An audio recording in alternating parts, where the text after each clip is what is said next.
여러분, 진짜 원달러 환율 요즘 무섭죠? 진짜 무섭습니다. 지금 1380원도 넘어설 가능성이 굉장히 많습니다. 이대로 가면 1400원도 그냥 우습게 가겠다 이렇게 이야기해요.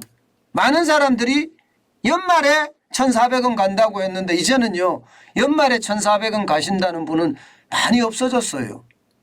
연말이 아니라 곧 간다. 곧 간다. 네, 곧 간다 이렇게 이야기합니다. 이 와중에 말입니다. 경제기관이죠. 예, 경제단체입니다. 대한상공회의소에서 보고서가 하나 나왔습니다. 그 보고서의 어떤 제목은요. 최근 환율 상승에 대한 평가라는 보고서인데 그 내용에 보면 말입니다. 이렇게 되어 있습니다. 원달러 환율 상승세가 적어도 내년 상반기까지 유지될 가능성이 있다 이렇게 이야기합니다. 그러면서 말입니다. 예, 이렇게 올라갈 수밖에 없는 원인으로 여러 가지를 내세우고 있습니다. 우리가 여러분 이 원달러 환율 상승에 대한 이야기는 아주 귀담아 들어야 될 대목 중에 하나입니다.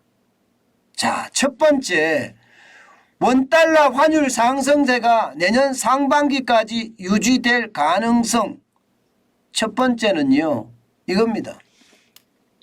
미국의 금리 인상이 앞으로 계속 갈 거라는 거예요. 미국의 통화정책의 정상화가 아무래도 내년 말까지는 긴축 기조로 가지 않겠느냐 하고 지금 대한상공회의소는 예측하고 있습니다. 그러면 내년 상반기까지 내년 상반기가 아니라 내년 말까지 긴축 기조를 계속 이어나가게 되면요. 원달러 환율은 적어도 내년 상반기 정도까지는 올라간다 이거예요. 내년 상반기까지는. 왜냐하면 환율이라는 게 선행하잖아요. 그죠? 선행하니까 뭐 적어도 6개월 정도 선행한다고 봤을 때 내년 하반기까지 금리를 올리면 내년 상반기까지는 환율이 계속해서 올라갈 수밖에 없다. 이렇게 예측하고 있는 겁니다. 그만큼 환율의 위기라고 저는 생각을 하는데 그 위기는 앞으로도 계속 간다는 의미예요. 여기에다가 말입니다. 두 번째, 러시아가 우크라이나를 침공하고 나서 이게 신냉전 시대가 돼버렸습니다. 그러면서 많은 사람들이 달러만 찾고 있어요. 강달러가 아니라 슈퍼달러가 아니라 요즘은 킹달러라고 하잖아요. 보시는 것처럼 달러 인덱스 6개국 통화 대비한 달러의 가치가 지금 2021년 9월 6일에는 92.10이었습니다. 그런데 1년이 지난 2022년 9월 5일에는 110.27입니다. 강달러도 어마어마한 강달러라는 거예요. 그래서 제가 킹달러라는 표현을 쓰고 있습니다. 그만큼 많은 사람들이 달러를 선호해요. 당장 유럽에서 전쟁이 났는데 유로화를 찾을까요? 아니면 달러를 찾을까요? 당연히 달러를 찾지 않을까요? 예. 자칫 잘못하면 이게 우크라이나 전쟁에서 뭐 핀란드라든가 아니면은 뭐 폴란드라든가 이렇게 확전이 될 가능성까지 있잖아요. 예, 확전될 가능성까지 있으면 유럽에서는 유로보다는 달러를 더 선호하게 돼 있습니다. 당연히 전쟁에 대한 공포는요. 전 세계 사람들에게 달러의 선호도를 더 이게 높이게 돼 있어요. 그러면 상대적으로 말입니다. 6개 통화라고 이야기하는 유로화나 엔화나 파운드화나 영국의 파운드화입니다. 캐나다 달러나 스웨덴의 크로나나 아니면 스위스의 프랑이나 전부 다 약세가 될 수밖에 없습니다. 약세가. 그 약세가 결국은요. 달러에다 그대로 반영되는 것은 아닐까. 지금 그렇게 예상하고 있습니다. 게다가 말입니다. 러시아가 우크라이나를 침공하면서 또 하나가 최악의 어떤 상황으로 발전하고 있는 게 있죠. 공급망이 변하고 있습니다. 이제는요. 러시아나 혹은 중국으로부터 뭔가를 생산해서 가져온다는 것보다는 이제 자국 중심의 어떤 공급망 사슬의 변화가 일어나고 있습니다. 특히 미국을 중심으로 한 공급망의 어떤 변화가 굉장히 빠르게 진척이 되고 있습니다. 그것 또한 말입니다. 미국의 달러가 더 강해지는 요소 중에 하나가 되고 있습니다. 결국 말입니다. 미중 경제 전쟁도 달러의 강세를 부추긴다. 이렇게 이야기할 수가 있는 거죠. 그럴 수밖에 없는 겁니다. 게다가 세 번째, 여러분 보시다시피 무역 적자 장난 아닙니다. 우리가 경험하지 못한 위기가 지금 온 거예요. 무역에서는요. 8월만 하더라도 94억 7,400만 달러. 우리는 한 번도 경험하지 못한 일이 벌어진 거고요. 8월까지 무역 적자 전체 금액도 247억 2,700만 달러. 한 번도 경험하지 못한 금액이기도 합니다. 이 말은 결국 말입니다, 여러분. 이 말은 결국 우리나라의 달러가 그만큼 덜 들어온다는 이야기잖아요. 무역이 흑자가 나면 달러가 굉장히 들어오는데 무역이 적자가 나면 달러가 많이 들어오지 않는다는 이야기니까 달러의 가치는 어떻게 될까요? 달러의 가치는 더 올라갈 수밖에 없는 게 현실입니다. 그래서 이게 원달러 환율이 더 오를 수밖에 없다는 거고요.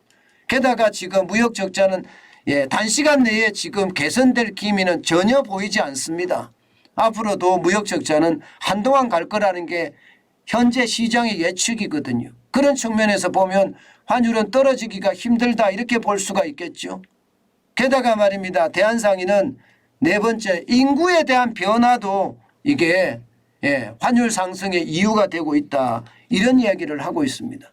지금 현재 여러분도 알다시피 대한민국 인구는 지금 5,200만 명입니다. 세계 인구는 79억 7천만 명이고요. 그런데 문제는 계속 줄어들고 있어요. 인구가. 이대로 가면 말입니다. 2040년에는 5천만 명이 깨질 가능성이 있고요. 2070년에 가면 3,800만으로 쪼그라든다는 이야기가 있습니다. 이 경우 말입니다. 이 경우 고령화가 굉장히 빨라진다는 이야기잖아요. 고령화가 굉장히 빨라진다는 이야기는요. 결국 저축이 줄어들고요. 저축이 줄어들고 소비가 더 늘어난다는 이야기예요. 소비가 더 늘어난다는 이야기는 결국 수입이 증가한다는 이야기가 되는 겁니다. 그렇게 되면 경상수지의 마이너스 요인으로 작동을 한다.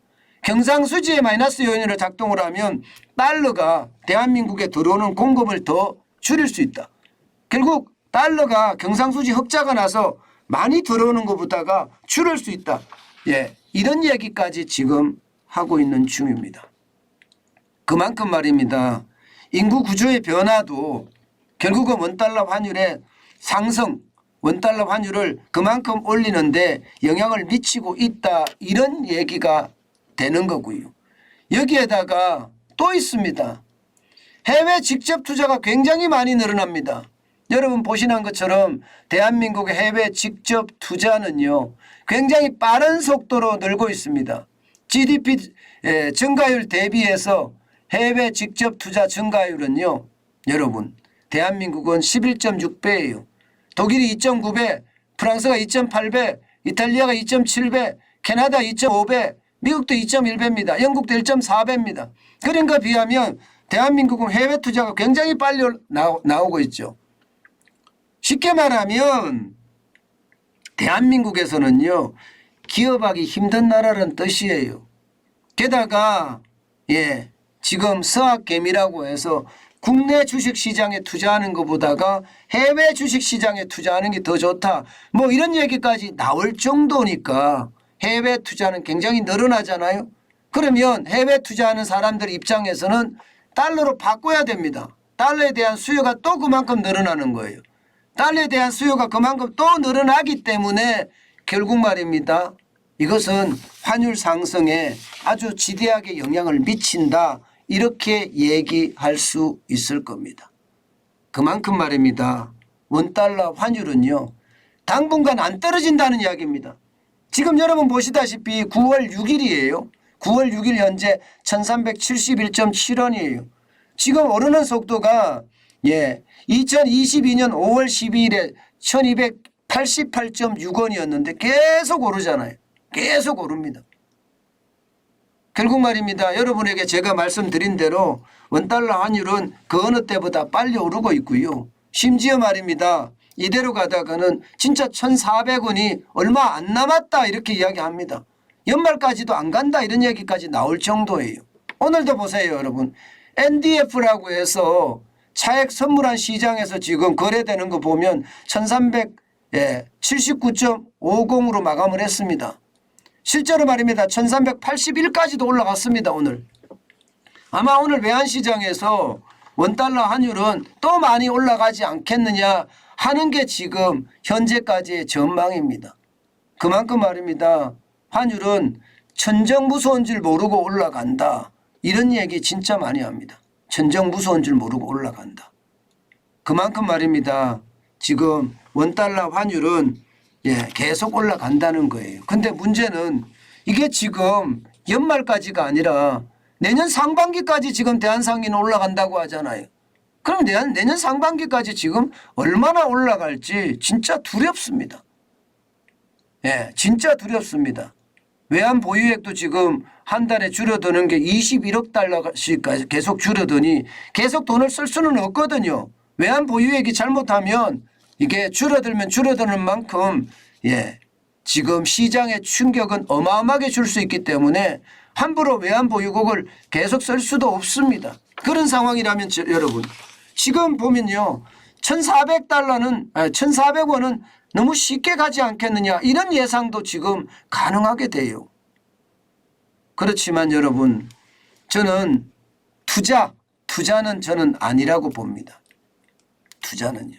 제가 늘 말씀을 드리는데 2021년이죠.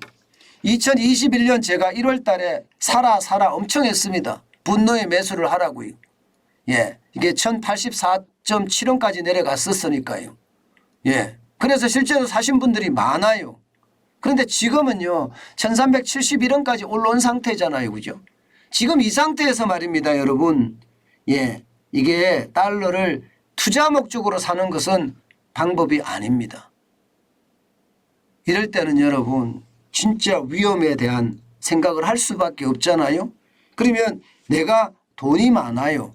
그렇다면 이 돈이 많은 거에 대한 위험을 좀 분산시키는 차원에서 쉽게 말하면 포트폴리오를 뭐 부동산에도 좀 두고 지금 주식시장에도 주고 금에도 두고 달러에도 두고 채권에도 두고 이렇게 말할 때 말입니다.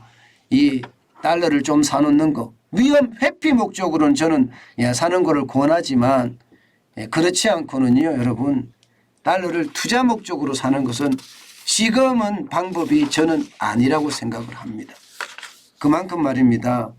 원달러 환율은 올라가지만 그 시기를 놓쳤기 때문에 저는 사라고 권하지는 않습니다. 위험을 회피할 목적이라면 사시라. 이렇게 제가 권하고 있지요. 그만큼 말입니다. 원달러 환율을 보고 있으면 아마 여러분들도 지금 느끼실 거예요. 지금 여러분들도 느끼실 거예요. 그만큼 우리나라의 경제가 위험선상에 있다. 이런 말도 되는 겁니다.